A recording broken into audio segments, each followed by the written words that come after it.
successful YouTube channel by Stella Bell.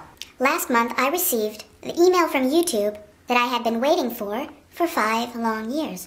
The email said, "Dear Stella Bell, your videos are now eligible for ad revenue. Love, YouTube." I was ecstatic.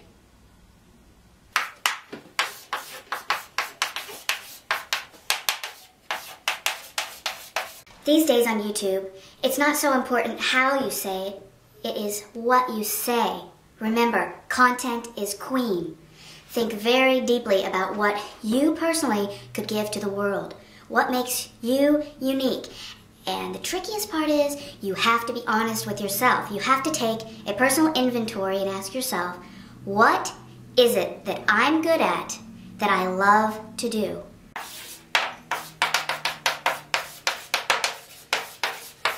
Number 2, experiment. Try all kinds of things. And after you try different styles, different subjects, then look at your analytics on YouTube. It gives you your statistics, how many views you get, and where they're coming from. Because once you start looking at who's watching your videos and how popular they are, then you can figure out what direction to go in. For example, when I first created my YouTube video, I made a lot of really artsy I made some music videos and some really artistic things, and even though I continue to do those today, they did not get the views that my how-to videos got. The recognition of the higher viewing of all my how-to videos made me realize that that's the direction that the people want to go in. So, if you're flexible and if you have a lot of interests, don't worry.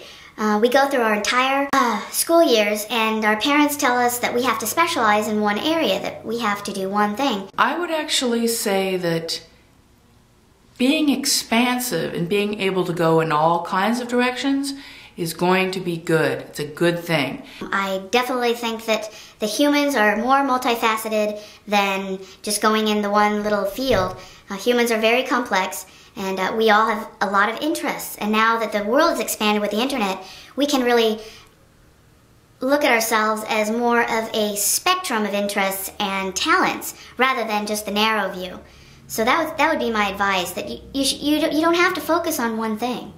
I know I can't focus on one thing.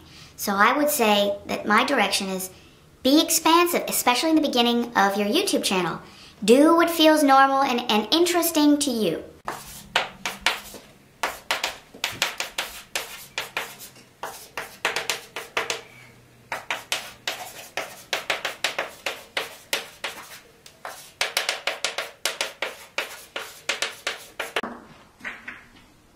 Number 3, be yourself no matter how silly you feel when you're being yourself. This is a really hard one because people that are self-conscious, that are self-reflective, often have trouble doing things like making videos because you tend to inhibit your true nature once the camera's on. Okay, for shy people, I would have to say you're gonna have to just let that go. And I would suggest making videos by yourself. This is what I do. It's easier, you don't have to worry about that person judging you on the other side of the camera. And then you're gonna have to practice. And even when you feel like the video is silly, for example, the one video I made that I felt really silly doing was when I did the one where I could write with both hands. One left hand was writing backwards and the right hand was writing forwards. When I was doing it, and even before I thought about making the video, I thought, well, that's stupid, you know, because who cares? Like, it doesn't matter. It's just some random thing that I can do. But that's the thing that you need to do. The thing that's natural to you, it can help other people. The good thing about that video that I got back, I got this letter from a school in South Africa, and they wanted to thank me for making that video because some of their students then had realized the necessity of using both sides of the brain. So, you never know what could happen, and all the people that you could touch if you're just yourself and you have some kind of unique things. Everyone has unique things. It's just the identification of it. That's what needs work. The realization that you have something special to offer to the world.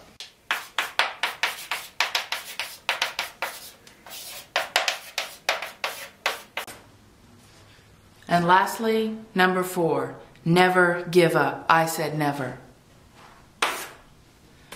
Let me tell you about a story. Listening to other people can actually harm you.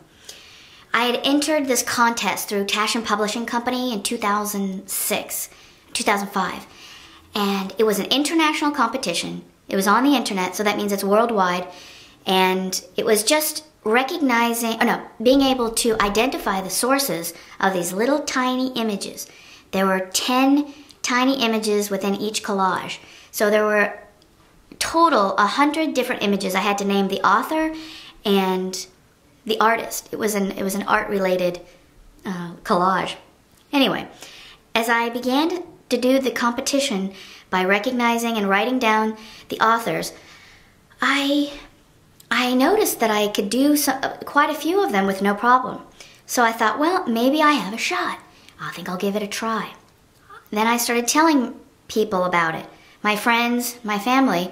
I told them, yeah, I'm working on this competition. It's from Taschen Book Publishing Company. Every single person that I talked to said, you don't have a chance. There's going to be someone in Finland that's going to win. Why are you doing that? I looked at them and I just said, It planted a seed of doubt in my mind.